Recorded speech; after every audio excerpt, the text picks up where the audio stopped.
Here, ons is die genooide gaste wat vanoggend uitgenooi is hier na die kerk toe. Dankie dat ons kon kom. En dankie dat ons vir 'n oomblik kan saam sing, die naam kan loof en deur hierdie liedere ook kan erken dat ons afhanklik is van U en dat ons behoort aan U, dat ons U wil loof en dat ons ook hier in die huis wil wees. Dankie daarvoor, Here. Dankie dat ons gekies het, maar dat U ons eerstens geroep het. Here, daar waar daar vanoggend 'n boodskap kom uit Obadja, wat op baie van ons dalk hard mag neerkom. Here, wil U asseblief dat ons die heeltyd U genade in oë hou wanneer ons hierdie boodskap hoor. Dat ons die heeltyd U genadige hand ook sal raak sien. En dat Here, U ons sal kom verander, vernuwe, verbeter deur 'n boodskap soos hierdie. Amen. Gemeente, genade en vrede van ons Here Jesus Christus. Baie welkom in die kerk vanoggend. Amen. Ons tema, jy moes nie. Ons lees vanoggend uit Obadja. In ons reeks wat ons nou mee besig is, wanneer ons kyk na die profete, het ons eerstens gekyk na die groot profete, en ons is nou besig om na die klein profete te kyk, so elke week dan volg die volgende een nou maar net op. En dit is interessant, ek dink hier lees ons boeke wat ons nie normaalweg in die Bybel lees nie. Kyk, as jy kan kies by die huis, dan lees jy mos nou die lekker boeke. Jy lees mos nou Psalms en jy lees Spreuke, want dit laat jou goed voel. Jy lees die Nuwe Testament, want dit vertel vir jou van Jesus se liefde. So nou en dan as jy so 'n bietjie in die Ou Testament, dan sê maar die oorlog raak nou te veel, en dan skiep jy dit weer 'n bietjie, maar die profete, al klink baie van hulle boodskappe dieselfde, het tog elkeen iets unieks om vir my en vir jou te sê. Dit is lekker om bietjie na hulle te kan luister. Nou, Obadja is 'n baie klein boek in die Ou Testament, hy het 1 hoofstuk. En dit is ook 1 of 2 bladsye, afhangend van hoe groot jou Bybel geskryf is, wat jy Obadja nou beslag in jou Bybel. En dit speel af hier in die jaar 586 voor Christus, toe die Babyloniërs daar ingekom het en die Jode gevat het uit Jerusalem het gevat het na Assirië toe, en hulle daar in ballingskap moes sit. En in hierdie boodskap van Obadja, dan kom Obadja en hy praat met die volk wat in ballingskap sit, maar hy vertel eintlik vir hulle van God wat kwaad is vir Edom.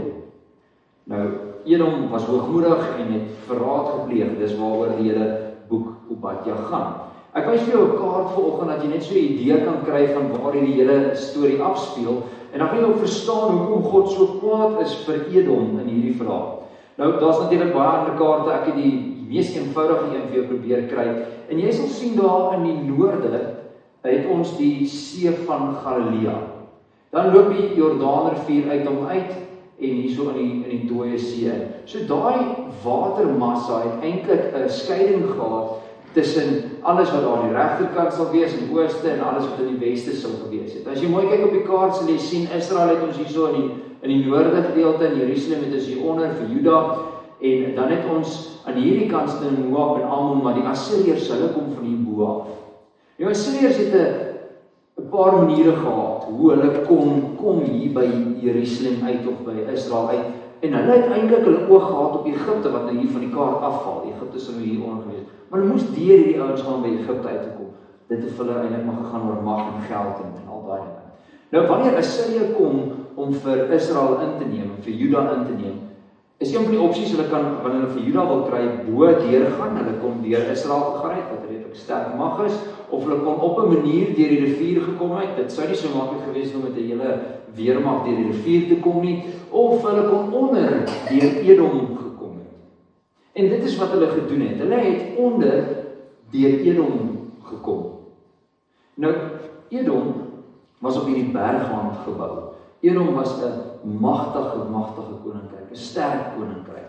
En hulle kon regtig vir Assirië gekeer het as hulle wou.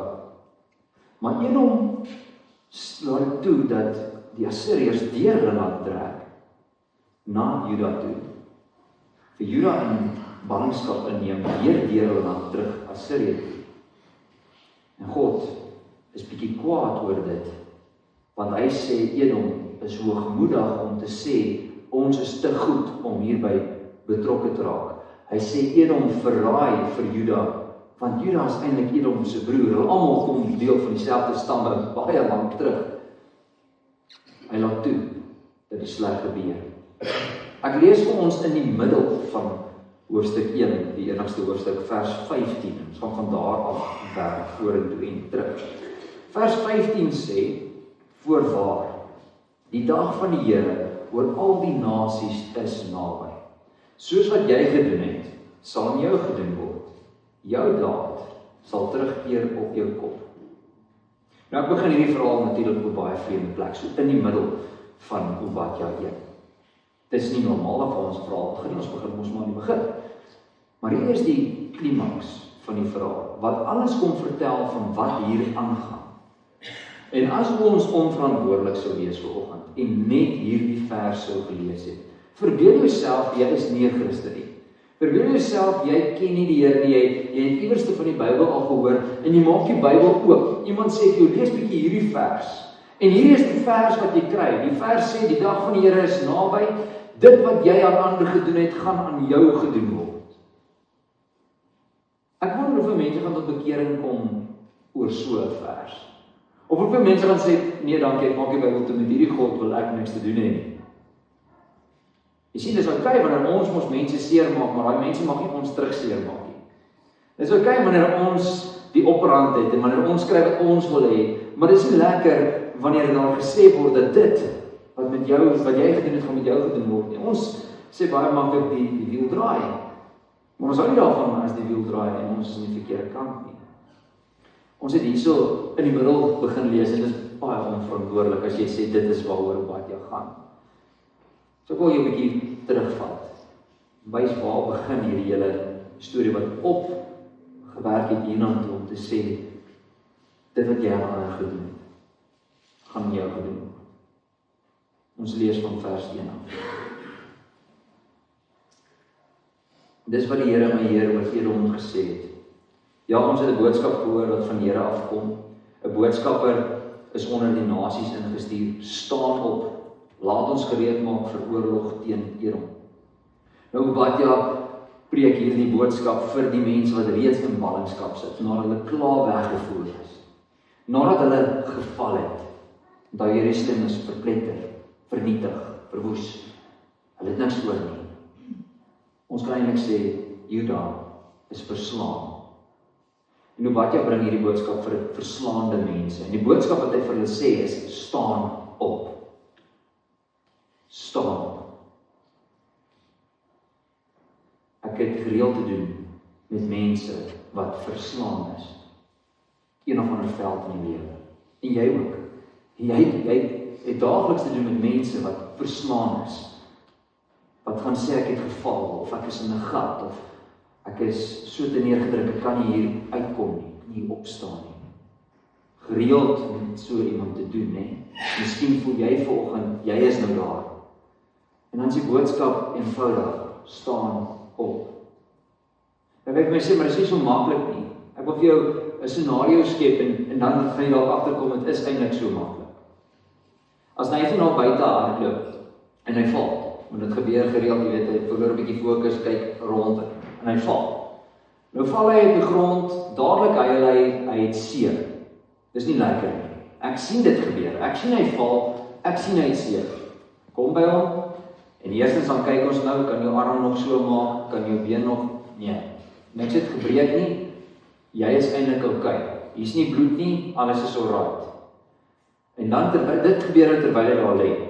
En dan op 'n stadium, dan tel ek hom op, ek sê kom staan op. Dan staan hy op, veeg sy trane af, en ek stof hom af. Maar doen hy dan? Begin hy aan. Speel hy weer. Die val was sleg geweest, en ons moet dit erken. Moet sê, ek sien jy het geval, maar kom ons kyk wat is die skade. Is daar iets wat ons kan doen? En dan op die einde sê ek, staan op. As jy in die lewe val, analyseer dalk eers 'n bietjie die skade, wat het gebeur, hoe seer het ek gekry, maar onder geen omstandighede is dit vir jou okay om daar te bly lê. As ek hom los, om daar te bly lê, totdat hy beter voel, gaan ek baie lank lê. Maar iemand het nodig om vir te sê, staan op, en vandag glo ek die Here kom sê deur Obadja, nie net vir die volk, maar vir my en jou, staan op. As jy geval het, staan op. Die volgende gedeelte gaan na Edom toe. Kyk, gering maak ek jou onder die nasies, jy sal heeltemal verag word. Die verwaandheid van jou hart bedrieg jou. Jy wat tuis is in die rotskere van jou hoë woonplek, wat in jou hart sê, wie sal my afbring aarde toe?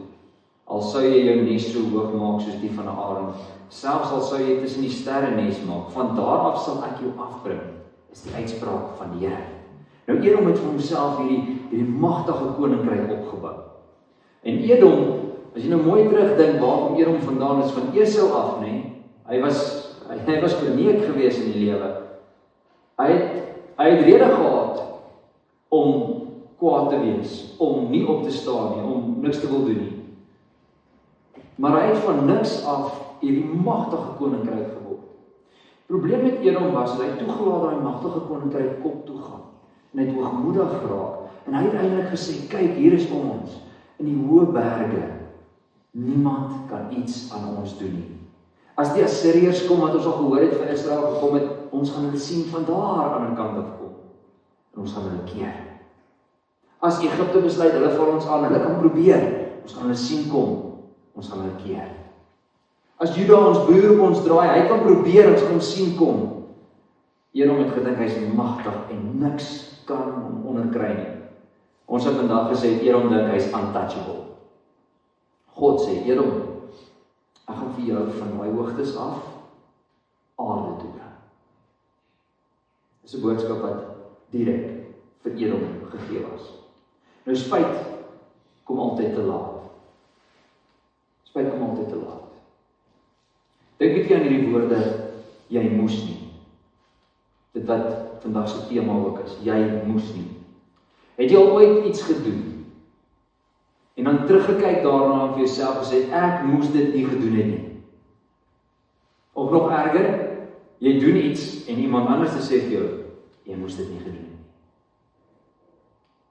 Nou, in hierdie volgende gedeelte wat ons gaan lees, kom God na Edom toe.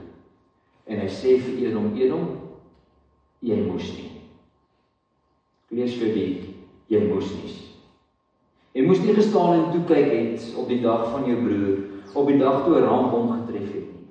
Jy moes nie bly gewees het oor die Judeërs op die dag van hulle ondergang nie. Jy moes nie 'n groot mond gehad het op die dag van angs nie. Jy moes nie in die poort van my volk gekom het op die dag van hulle teenspoed nie. Jy moes ook nie sy onheil staan en dophou het op die dag van sy teenspoed nie. Jy moes nie jou hande uitgesteek het na sy besittings. Jy moes nie op die ontsnaproetes gaan staan het en sy vlugtelinge uit te roei nie. Jy moes nie sy mense wat wou ontvlug uitgelewer het op die dag van angs nie. Jy sien die probleem met moes nie is dis eintlik te laat. As iemand vir jou sê jy moes nie, dan het jy dit reeds gedoen. En is dit iets wat jy weet jy reeds nie moes doen nie. En in baie moes nie kan ons eintlik niks verander nie. Baie keer wanneer jy die verkeerde ding gedoen het, is daar skade en kan jy dit nie verander nie. In Edom se geval was dit presies so gewees. Hy het 'n klomp goed gedoen wat hy nie moes doen nie. En dan het hy op daardie dag dan gesê, jammer, ek het 'n fout gemaak. Hoe maak hy dit reg? Hoe herbou Edom weer Jerusalem wat vernietig is? Hoe kry Edom weer die Judeërs uit ballingskap uit? Hoe maak hy dit reg? Daar's sekere groep mense wat ek net mekaar wil sê, as ons dit gedoen het, kan ons dit nie ongedaan laat nie. Ons kan dit nie verander nie. Maar sekere foute wat ons maak, waarvoor ons sal betaal. Of ons nou wil glo dis Christelik of nie, of ons nou wil glo dis God wat dit vir ons gee of nie. Sekere goed wat ons doen, kan ons nie regmaak nie. En dis hoekom vers 15 so belangrik is. Voorwaar, die dag van die Here oor al die nasies is naby. Soos wat jy gedoen het, sal aan jou gedoen word. Jou daad sal terugkeer op jou kop.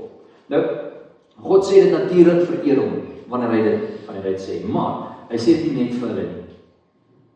Hoe weet ek, hy sê dit nie net vir hulle nie? Hy sê die dag van die Here is naby oor alle nasies. Nie net Edom nie. So almal wat dit hoor, moet hoor, pas op.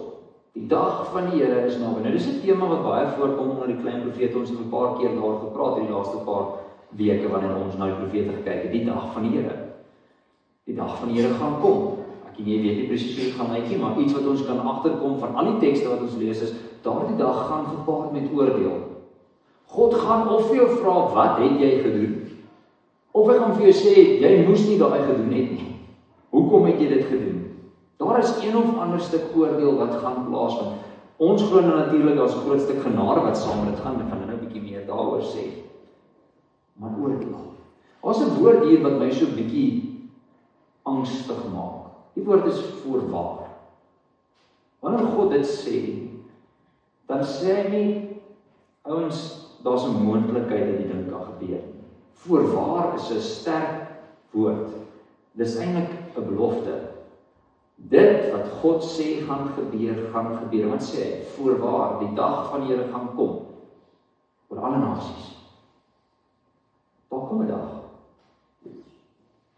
'n oordeelsdag. En dan sal die tweede gedeelte, soos wat jy gedoen het, sal in jou gedoen word. Ek hou niks van die laaste sin nie, wat sê, jou daad sal terugkeer op jou kop. En ek dink hoe meer jy in die lewe verkeerd gedoen het, hoe banger maak daai laaste vers jou.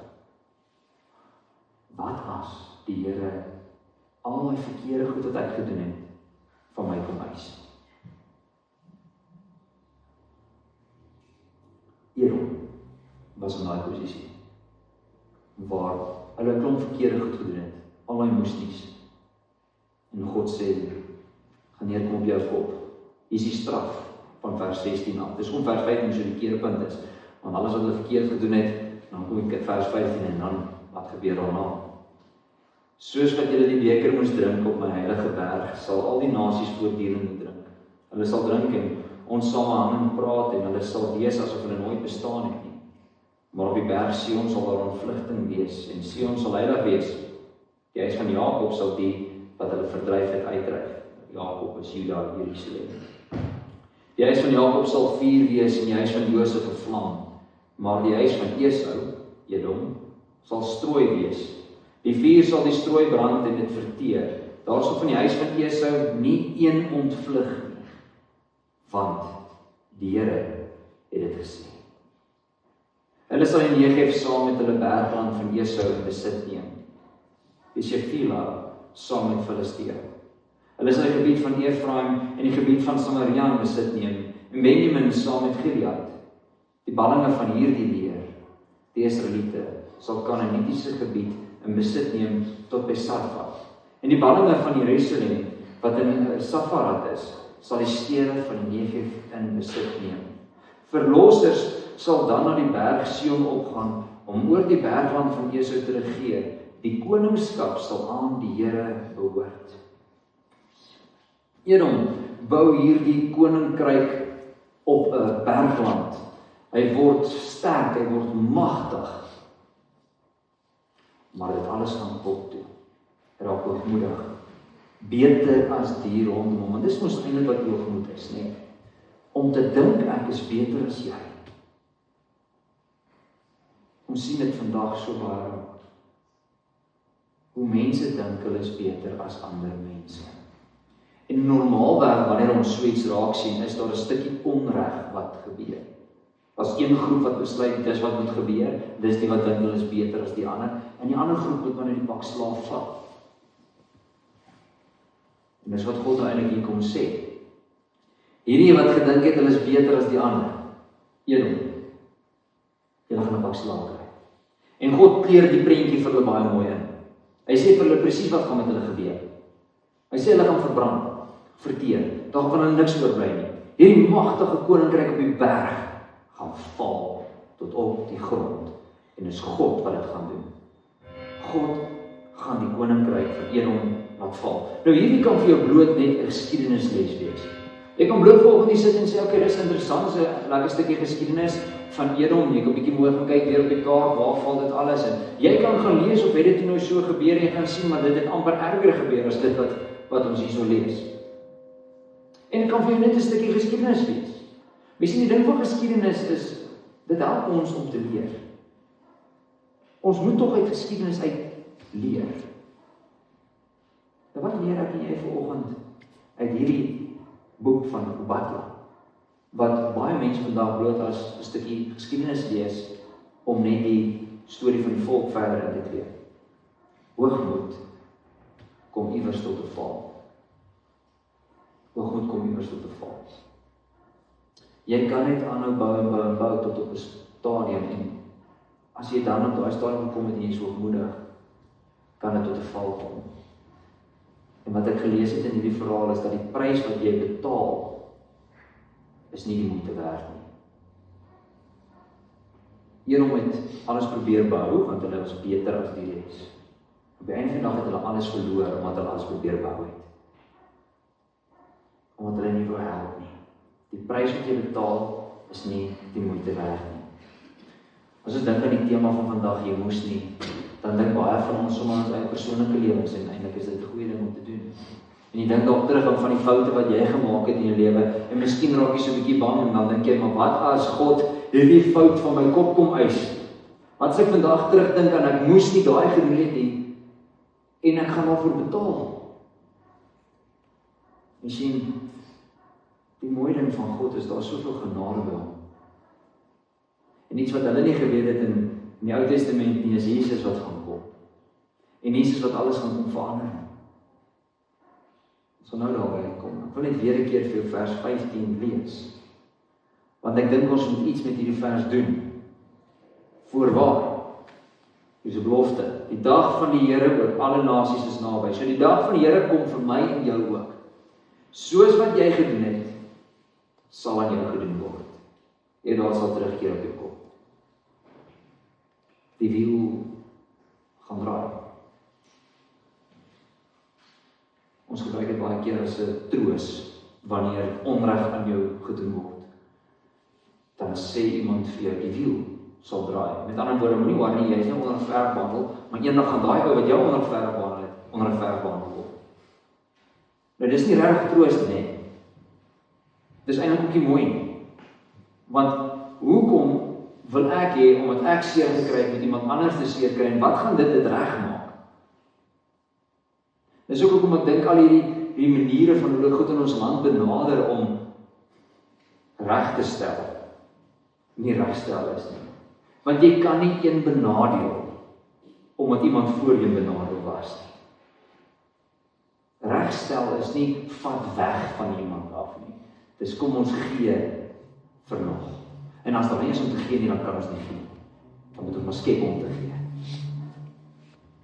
Jy sien, dis hoekom ons in so probleem sit, nee. Want ons hou van die wiel wat draai.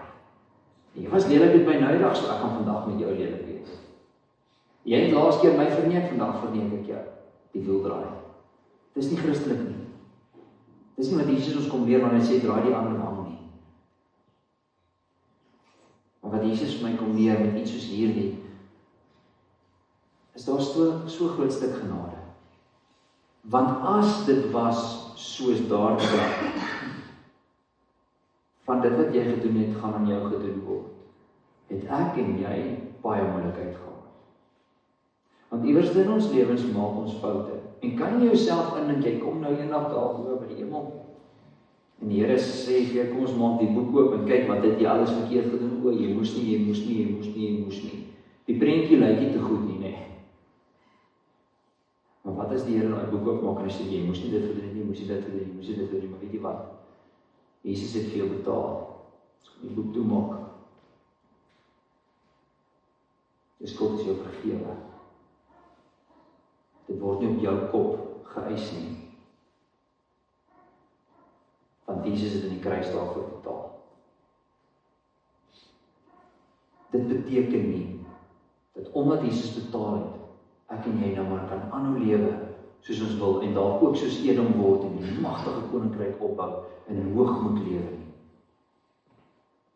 Dit beteken wel, hy het ons reeds vergewe, en daarom probeer ek om nie meer so te lewe nie. Daarom moet ek en jy geïnspireer wees deur God se woord en sy daad, dat ek en jy anders sal lewe. Dat ek so sal lewe dat niemand vir my kan sê jy moes nie. Dat ek van vandag af vorentoe, wanneer ek vandag sê jammer Here vir alles wat ek verkeerd gedoen het, En die skade wat ek in die koninkryk gemaak het, en goed wat dalk onherstelbaar is, jammer daarvoor, Here, maar ek wil vorentoe gaan. Dat van vandag af vorentoe die Here nooit na jou toe sal kyk en sê, jy moes nie dit gedoen het nie.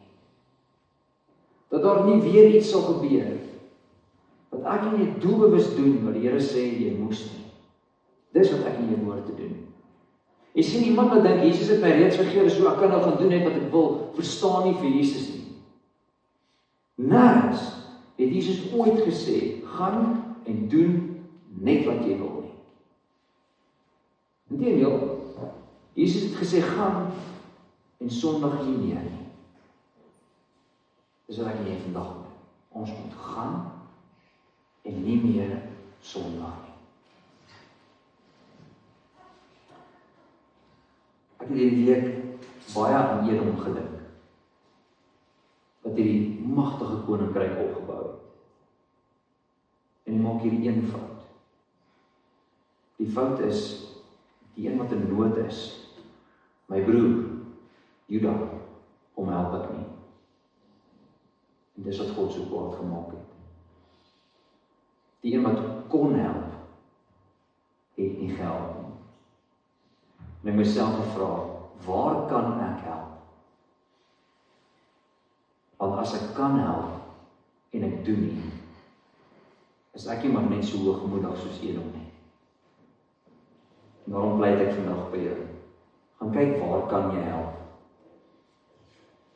Gaan kyk waar kan jy help, en waar kan jy 'n verskil maak?